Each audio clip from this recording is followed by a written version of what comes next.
Hey everybody, it's your old pal Chuck, and I'm back with another review. And I am really excited to bring this review to you today because continuing our look at Legacy United Wave 2, this is Voyager class Beast Wars Universe Silverbolt.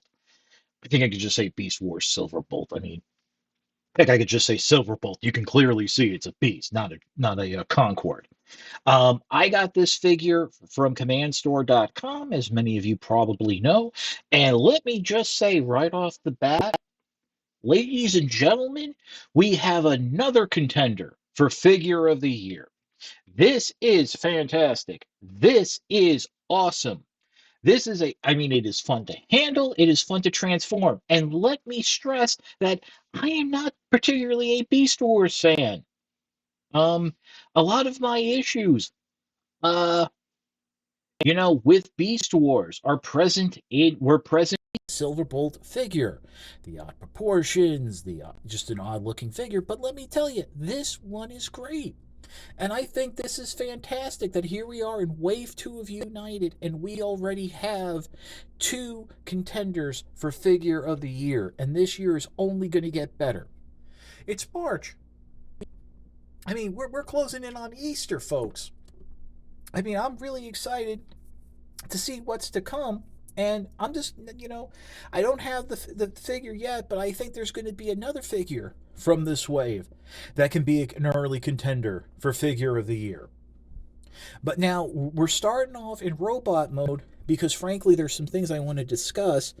But yeah, this is really cool. Now, let me just say right off the bat some quibbles because I've heard from other more diehard Beast Wars fans that there's this might not be the most accurate color to the show, but from what I've seen, there have been it's like shading and lighting, but from the when I've seen of the original toy and what I've seen of the series, this is it. This is masterpiece quality, masterpiece level type of figure. In fact, I mean, if Takara was to do a masterpiece Beast Wars version of Silverbolt, which I know some people were asking for, I think it would be a lot fiddlier, a lot more difficult to transform, and overall just not look as cool. Um, Now, before we get into the transformation, there's a couple things I wanted to point out. One thing right off the bat that has surprised me about this figure, and I don't understand why they did this, has to do with the weapons. And that's the fact that if you take the weapons out of the hand here, and I'm going to bring them up to the camera, these weapons are not the same. The molding here is different, which means each weapon pegs onto a specific wing. This weapon with the two slots goes on like this. Oh, and by the way, just so we're clear, there is no spring-loaded missile launching gimmick. These you can't even fold the wings forward like on the original toy. So we'll just bring that wing down. And then this one has the straight tab, and that will go in here. Now, me being me, let me just say, my Chucky sense is tingling that I can see there being an issue down the line where people will get two of the same weapon. So, why this was done, why Hasbro felt the need to key it in like that, I don't know. But there is some play with the wings here. You can fold them up, straighten them out. I just folded them down like this. You have a detented arm joint with a universal joint right there, swivel at the bicep. You have a 90-degree bend at the elbow. You can go farther, but then that actually triggers the transformation joint in the arm. And so you really can only go up about 90 degrees, which isn't bad. The head, I think, is on a ball joint, but it's kind of limited. And I kind of feel like there's like little spots that like it pops into. Like it's very hard to get this to look straight ahead. There is a waist joint. Now, to use the waist joint, you have to make sure that this tail section is flipped up, which you kind of want to do anyway because there is a uh, peg hole in the butthole right there. uh, and then universal joint at the hip. You do have a deep knee bend. Now the knee does lock into place for robot mode, but you can unbend it there. And I appreciate that. That's great for stability. And there is rotation there. That's part of the transformation. The feet are incredible. You have detented ankle rockers, as well as the foot does lock into place, but you can unlock it there. So you got movement. I mean, you can really play around with this and get it transformed. Now, before we get into the transformation, um, there's a couple things I want to point out that now I meant to have this review out a little bit sooner, but I'm kind of glad it was delayed because I ended up discovering a few things that I've asked people who are more familiar with the original toy and character, and they haven't been able to help me. So I am putting this out into the universe with you guys watching that maybe you can give me some information. The first thing is this panel right here at the front, that's removable. There is no, and it's just pegs. There is no glue residue. There is some on the bottom here. There's some tab teeth there that fit into the grooves. You can see there's no glue residue again. I do see some pins in there, so there is that. I mean, I don't know if that's done because of how to be able, if you have to repair the figure. I don't know if there's going to be some sort of retool that this part will be swapped out, but there's that. Oh, by the way, I do want to mention that these part of the wings kind of loose. I mean, they're not floppy, but they're just on that cusp that some of you might have an issue. It's sort of like if you remember Air Razor and Pterosaur's wings, although they haven't come off yet. The next thing I want to point out, and this is actually part of the transformation, so I'm just going to do this real quick and just unpeg the arms here just to get them out of the way. Now, for the transformation, you bring the head forward. That allows you to open up the backpack to flip out the wolf head. And then and that's it. You just flip the head forward.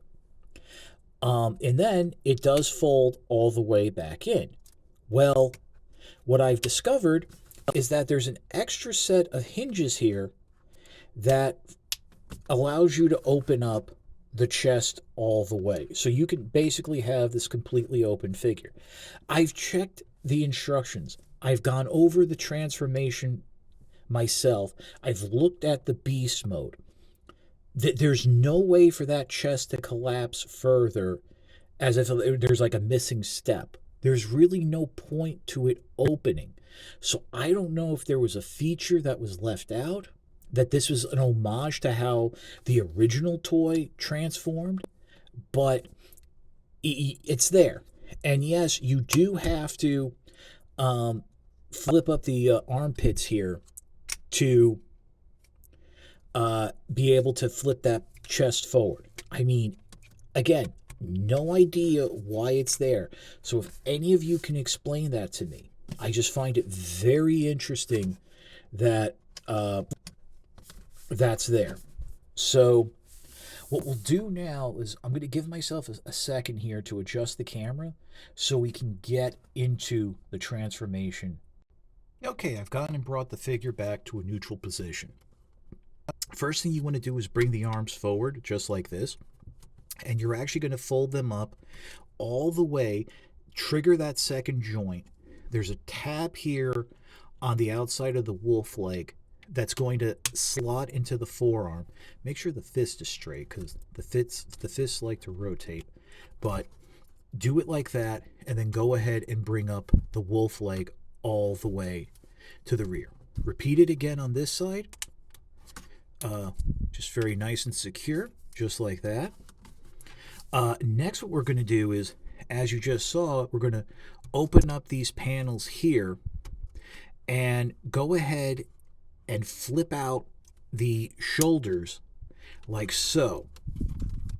You can do this now, just make it easy on you. Next, as I already showed you, flip up the robot mode head, come around the back here, and just to make your life easy, go ahead and fold these wings back straight up like this, just to give yourself some room.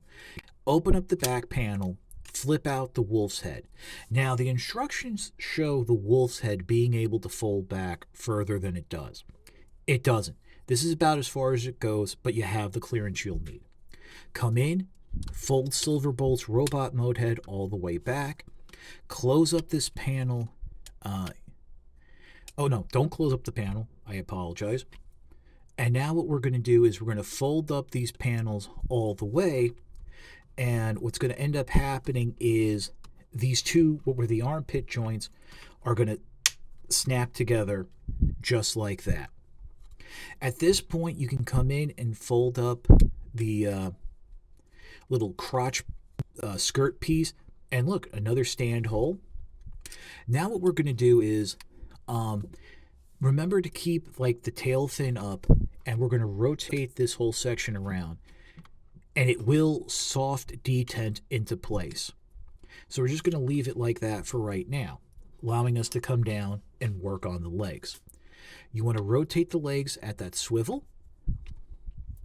Fold the feet so the back of the heel is touching the calf right there. Bring the leg back like so. Fold it all the way until it locks into place in this position. And now there's a slot right there that's going to tab into a post that's on the lower part of what was the skirt piece. And that will secure the leg into place. Do it again on this side. And and I almost forgot. With the beast legs back here, bring them forward a little. There's a tab right there, and they're going to peg into place. Yes, that kind of does limit the articulation of beast mode, but I got to be honest with you. I'd rather have a solid transformer, which this is, than a floppy beast mode. So bring that panel down. That will peg into place. The tail section will peg in right here. And now what you want to do, there are two tabs under the wolf head that will fit into slots by the crotch. You're going to have to push that down. That will snap into place, and you can open the jaw. So yeah, the legs are fixed, front and back. The wolf head is fixed, except for the jaw. You can now bring down the wings all the way, open them up if you desire, and there we have Silverbolt in its robot mode. Excuse me, it's beast mode. I'm used to saying robot mode because I usually do, alternate form to robot mode. And again, fully admit, yes, there's really no articulation in this mode. You can untab the legs if you want. You can do stuff like that.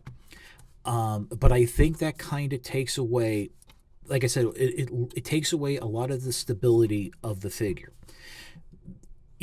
And I mean, really, what exactly are you going to do? Like, what do you want to do? You can't bring the wolf legs back for a sitting position. The feet you can move, but really, I mean, what are you going to do there? That's for the eagle feet. So, yeah, I would say just enjoy it, swoosh it around.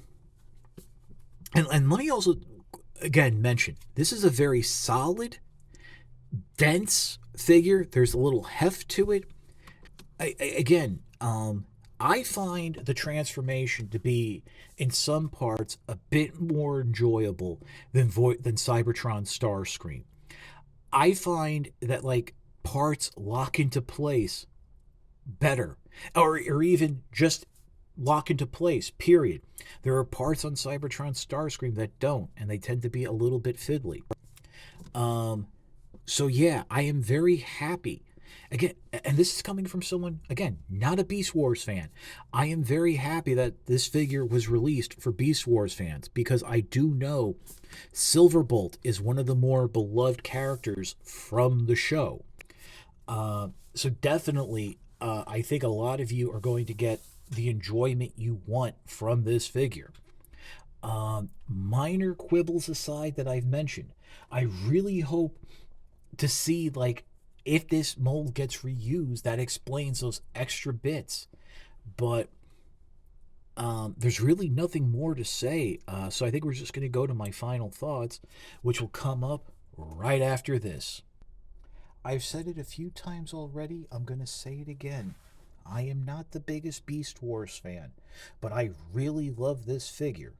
Um, I think, in terms of the Beast War updates that we've gotten since Kingdom, this, Dinobot, and Optimus Primal, I mean, they're at the top of the list.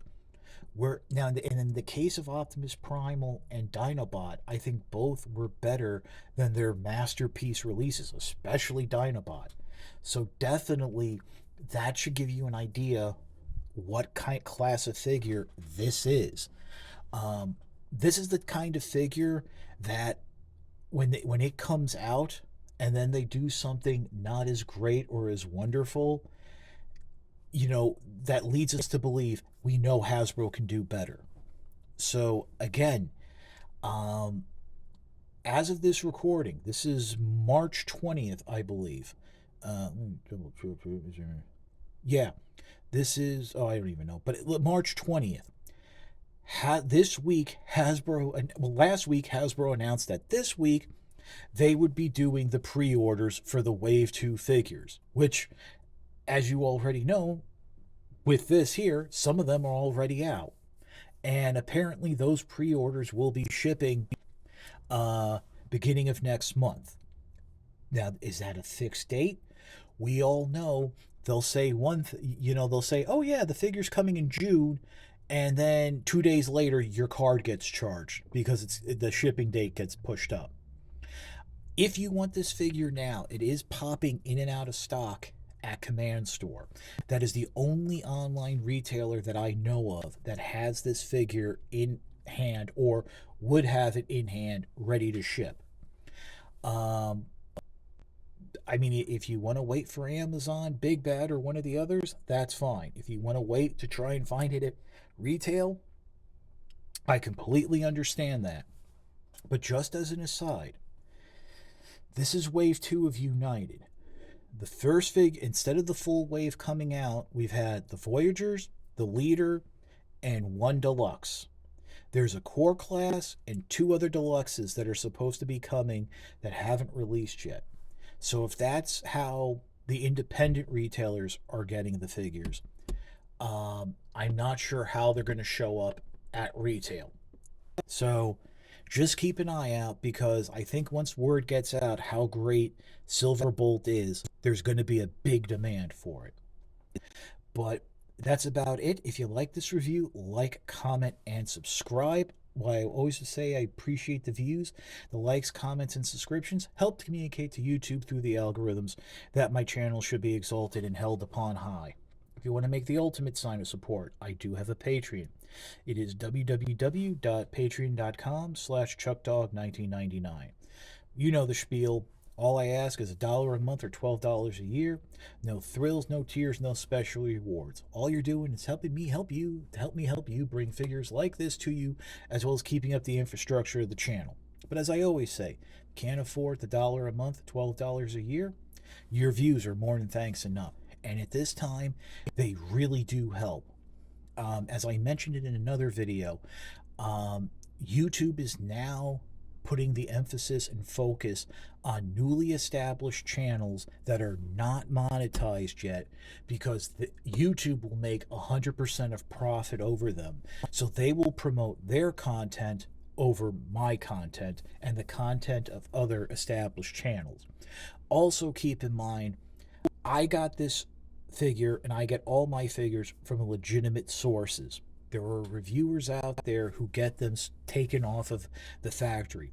And while that might have been a thing years ago, that's become rather passe and makes it very difficult for guys like me to compete and keep up, especially when entire waves, entire years' lines of figures are considered done in a news cycle before the first figure even shows up on a shelf.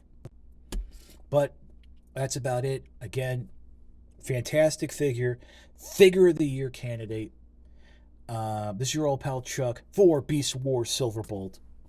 We will see you next time.